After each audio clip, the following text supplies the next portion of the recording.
Hey guys, ayan guys, prepare tayo ng lunch. Meron tayong ditong ano guys, pagkain ng aking madam.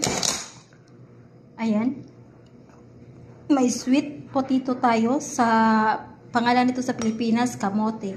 And then chicken breast, marinated in barbecue. Minamarinate ko na siya guys, like a barbecue sauce. Meron tayong tomato, hot tomato sauce.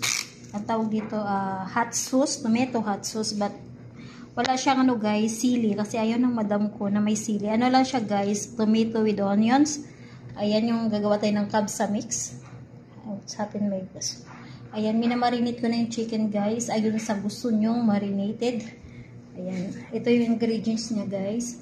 Meron tayong cut tomato, onions, garlic, carrots, pamintang dahon, pamintang buo, garpa wood, and then chicken cubes. And meron din tayong green salad, fresh salata, green salata.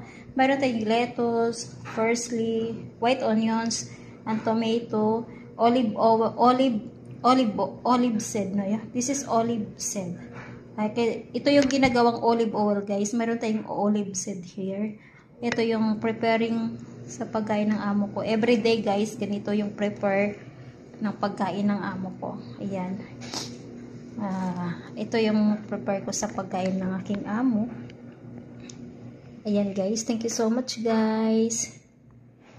Mag-start na tayo mag-cook kasi what time na? At 12:30 mag-start tayo mag-cook, but now maaga pa guys. Kailangan natin mamalansya muna, okay? Bulol na ako si Inday guys. Ayun guys, thank you so much.